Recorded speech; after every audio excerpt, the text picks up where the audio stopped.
అందరూ ఎలా ఉన్నారు? బాగున్నారా? నేను బాగున్నాను. ఎంతో టెంప్టింగ్ గా ఉంది కదా, ఎంతో కలర్ఫుల్ గా ఉంది కదా. దీన్ని కదపాలని అనిపించట్లేదు, కానీ మీకోసం నేను కదిపేస్తాను. చాలా చాలా టేస్టీగా ఉండే బంగాళదుంప కూర, పొటాటో కర్రీ నేను నిమ్మరసం పిండాను. చాలా చాలా టేస్టీగా వచ్చిందండి. ఇది చపాతీలోకి బాగుంటుంది, సమోసాలోకి బాగుంటుంది. సమోసా అంటే ఇప్పుడు ఈ కూర చేసుకుంటాం కదా, మనం మిగిలిపోతుంది కదా, మిగిలిపోతే దీంట్లో మనం కొంచెం పుదీనాను, చాట్ మసాలా వేసేసి కొంచెం నిమ్మరసం పిండేసి మనం వేసేసామనుకోండి, కొంచెం గరం మసాలా వేసి వేసేసామనుకోండి, ఇది సమోసా స్టఫ్ అయిపోతుంది. ఒకవేళ మిగిలితే, నేను అనేది మిగలకపోతే మాత్రం ఇలా తినేసేయండి. మిగిలితే అలా అన్ని వేసేసుకుని చేసేసుకుని సమోసాలు చేసుకోండి, అదిరిపోతుంది. ఇలా మాత్రం అన్నంలో తింటే మాత్రం ఒక రేంజ్ లో ఉంటుందండి. బంగాళదుంప కూర ఎక్కువ కొత్తిమీర వేసుకుని, ఎక్కువ పచ్చిమిరపకాయలు వేసుకుని ఇలా నిమ్మరసం పిండిన కూర అయితే ఒక రేంజ్ అంటే ఒక రేంజ్.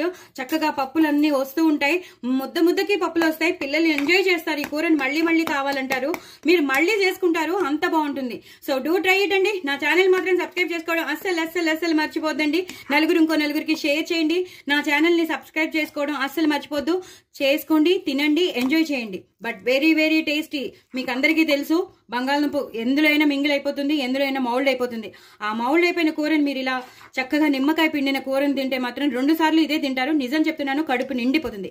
నా ఛానల్ మాత్రం సబ్స్క్రైబ్ చేసుకోవడం అస్సలు మర్చిపోవద్దు. చాలా టెంప్టింగ్ గా ఉంది కదా, మరి ఇంకెందుకు ఆలస్యం, చేసుకొని తినండి, హ్యాపీగా ఎంజాయ్ చేయండి. బాయ్ అండి.